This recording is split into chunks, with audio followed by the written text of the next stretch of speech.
This day in Philly sports history is proud to be a part of the Clashing Conferences Sports Fan Network, where passionate fans make powerful content. Check out theclashingconferences.com and join the squad today.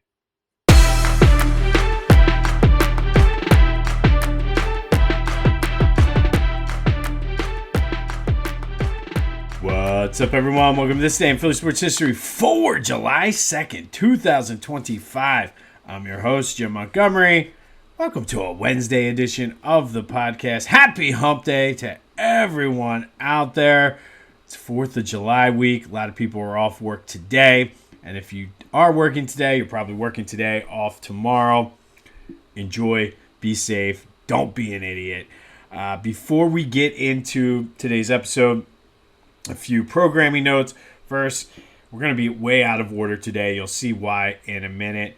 But tomorrow might be a little bit later. You're probably noticing today we're a little bit later. I'm off of work if I don't have to get up super early. I'm not.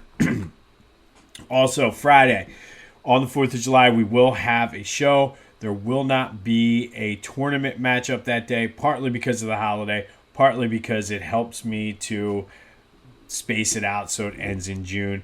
But as always, be sure to follow me on social media, Jimbo_Mont on Twitter and TikTok on Instagram at Philly Jimbo. Subscribe to the YouTube channel, Jimbo_Mont. Continue to spread the word. If you want to see highlights, they're on my social media, including Facebook and LinkedIn. And then, of course, the Discord channel is live. We've slowly been growing that. Lots of great Philly sports talk things happening. So come over. First link in the description, and let's talk some Philly sports. All right, no Phillies game last night. Rained out. They will play 2 today against the Padres. 1 at 1 o'clock, originally scheduled the business person special or the old business person special. And then again tonight at like 6:30ish. McGable starting game 1. Christopher Sanchez will start game 2. And here's where we're going to veer off from our regularly sort of rundown and play or flow, whatever you want to call it. And we're going to start, and we'll come back to this, but we're going to start with July 2nd here. And the reason I'm starting with July 2nd is the Phillies Padres are playing 2 this afternoon and tonight down at Citizens Bank Park. On this day back in 1993, the two teams did the same thing at the Vet. They were scheduled to play a doubleheader on this day, part of a makeup from April 21st. First game started off no problem, 4:44 p.m., but Mother Nature had other ideas as there were 3 separate rain delays totaling 5 hours and 54 minutes. First game did not end until 1:03 in the morning. Lots of questions about whether or not they were going to do game 2. Umpires were like, yo, there is not a rule in the rule book that says we can't start this. We were told we're playing 2 today. San Diego, this is the last time you're in Philly. Let's get this game in. They started game 2 at 1:25 a.m. Pete Incaviglia was already starting to change in the locker room, was told, hey, you need to go back out and start in left field. Put his uniform back on, went out. Phillies did lose game 1, 5-2. And we're down 5-1 after 4 innings as Jose De Leon started for the Phils that day. But the Phillies battled back, and as fate would have it, they sent the game into extra innings. Mitch Williams pitched a scoreless 9th and a scoreless 10th for the Phillies. His turn came up in the 10th inning to bat. Phillies had nobody really to hit for him, so making his first at-bat of the season, Mitch Williams singled in Pete Incaviglia in the bottom of the 10th to win the game, ending at 4:41 a.m.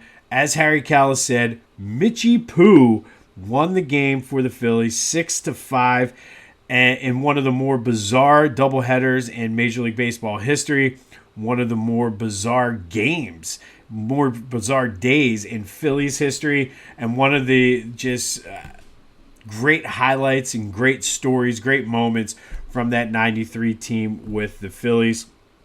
I remember, I'm pretty sure this game was on Prism. We did not have Prism at the time, so we weren't where we lived. It just wasn't available.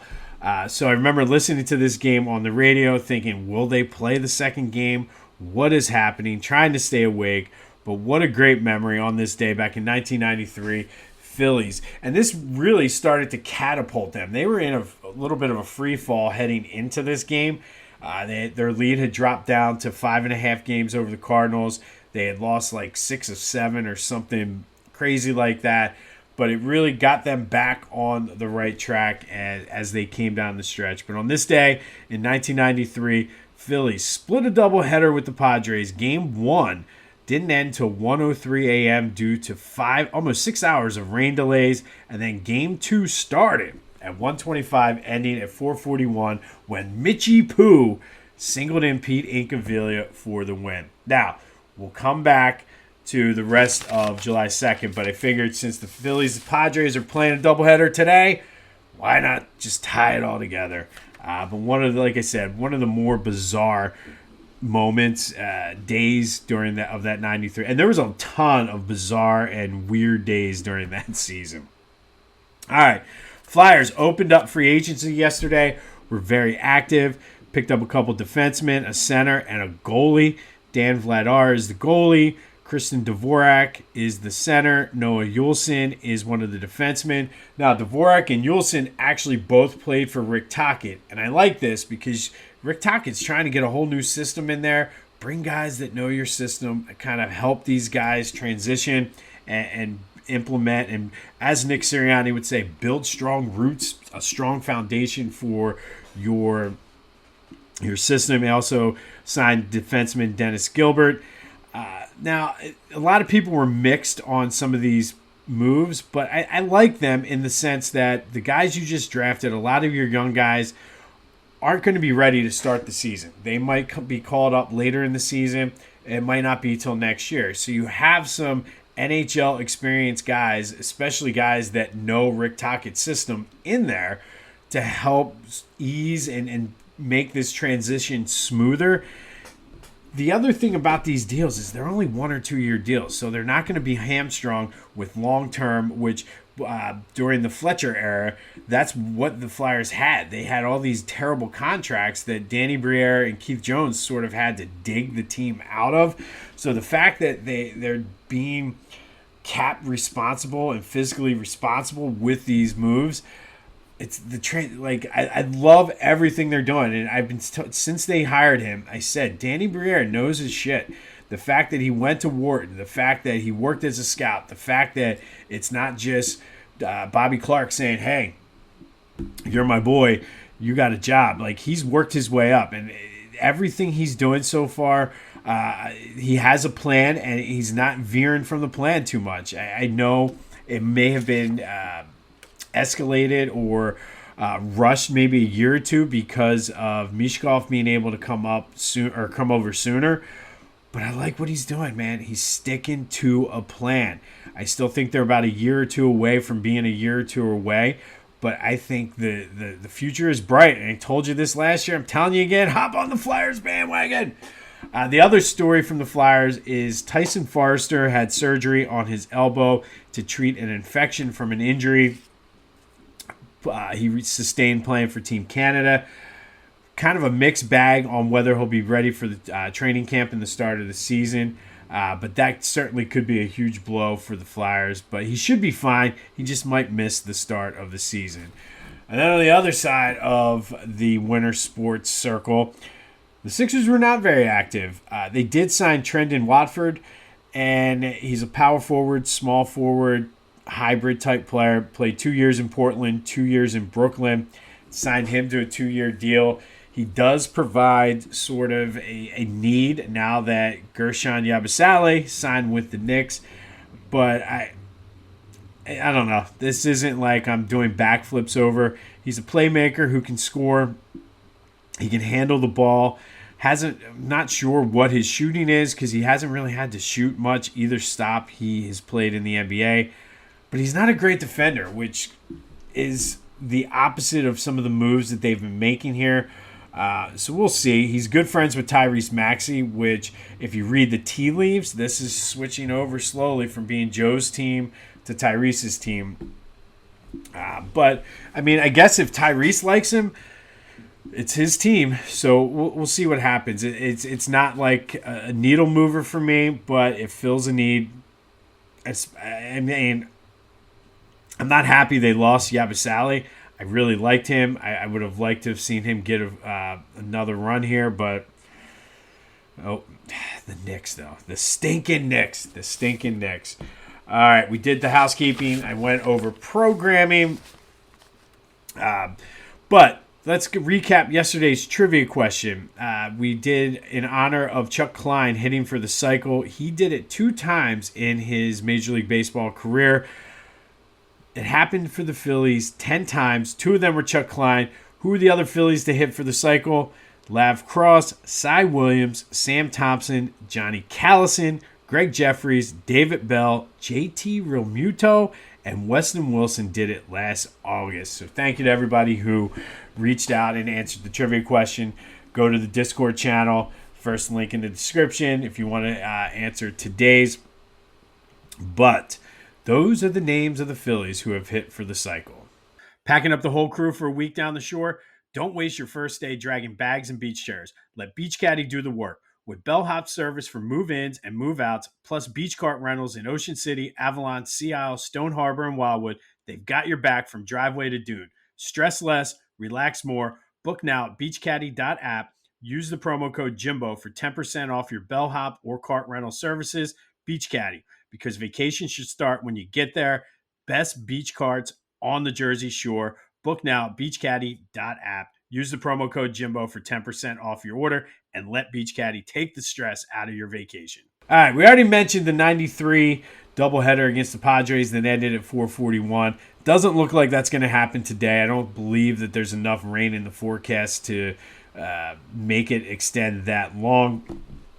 But that wasn't the only event that happened in Phillies history on this day. And we'll go back to 2004 for this one. Another long game. In this one, though, the Phillies lost to the Orioles 7-6 in 16 innings.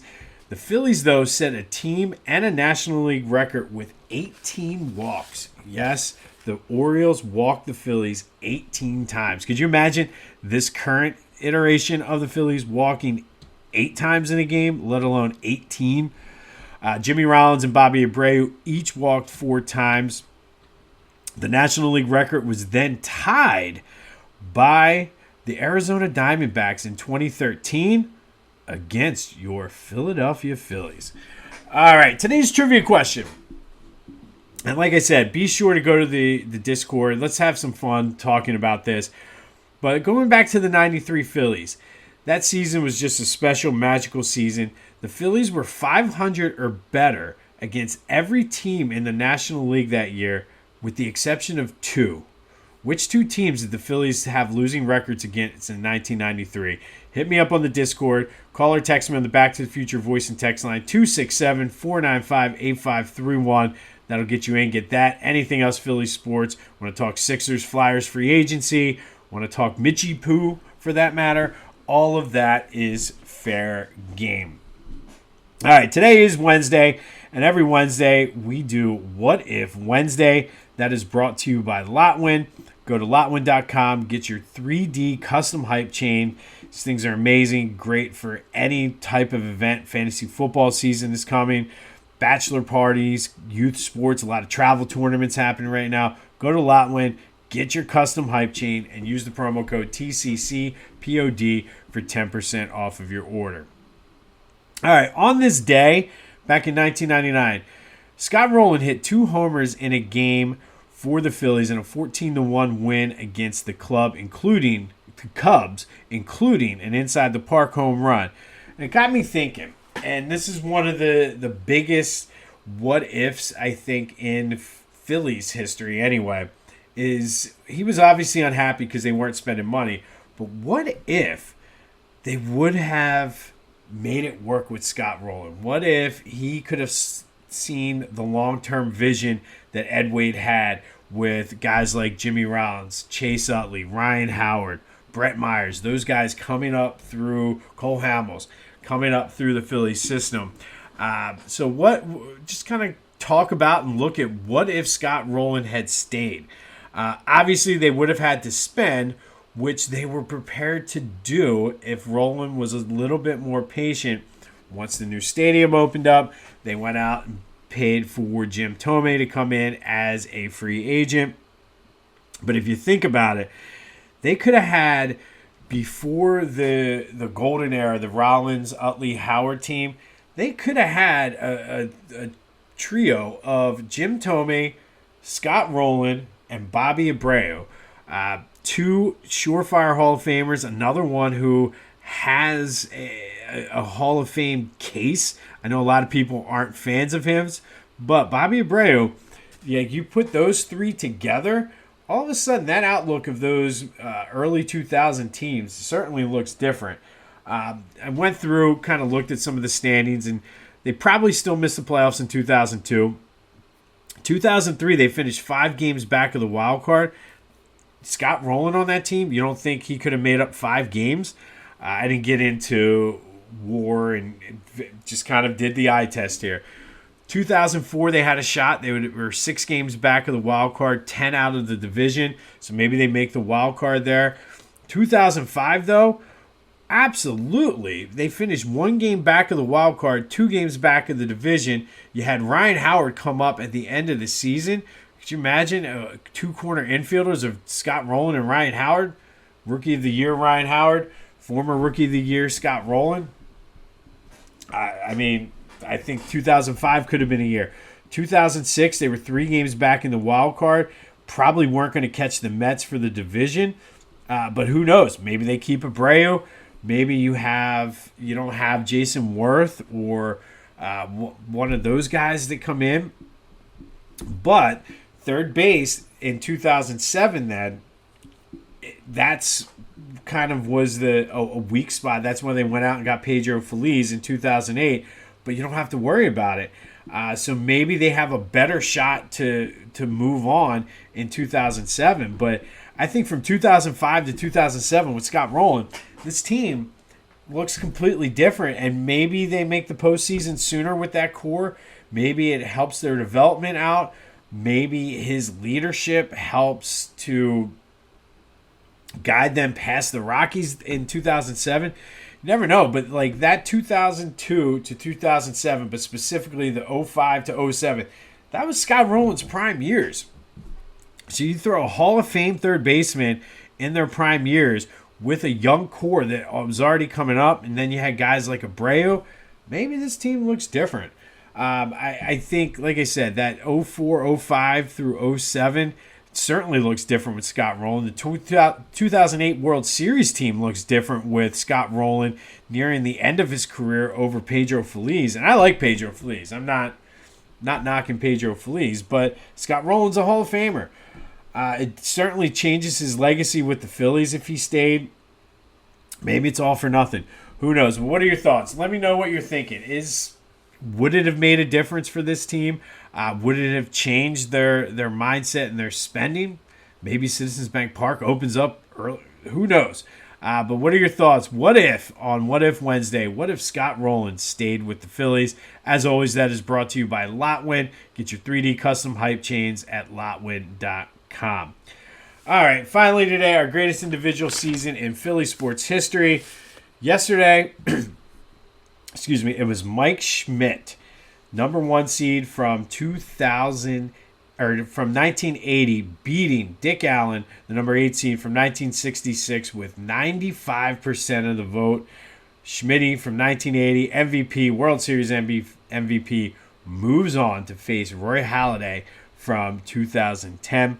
Today we go for a Flyers region and a date with the number 1 overall seed, Mark Recchi.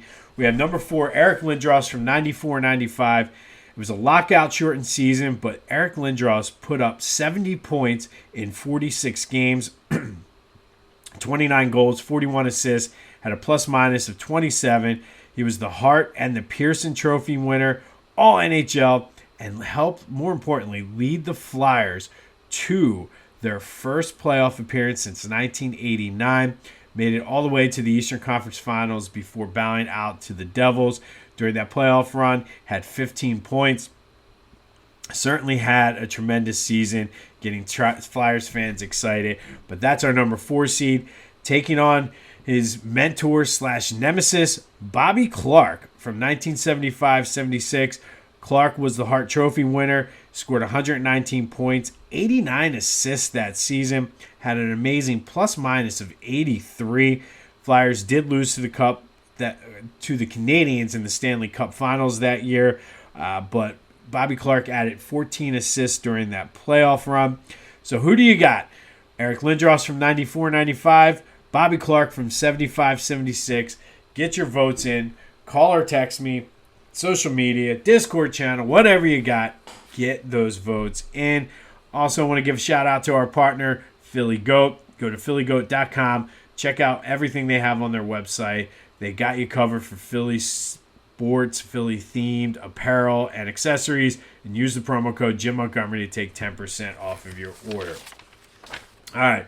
On this day back in 2004, Phillies set a National League and a team record for walks in a game with 18 and a loss to the Orioles. But the big story is 1993, Phillies-Padres doubleheader did not end until 4:41 a.m. They're playing two today, same two teams. I don't think it's going to go that late. At least I hope not.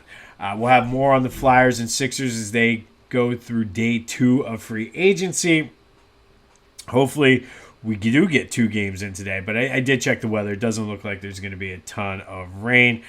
Remember, we will be a little bit later tomorrow, but this has been This Day in Philly Sports History for July 2nd, 2025. My name is Jim Montgomery. Go have yourselves a Wednesday, and until next time, I'll see you when I see you.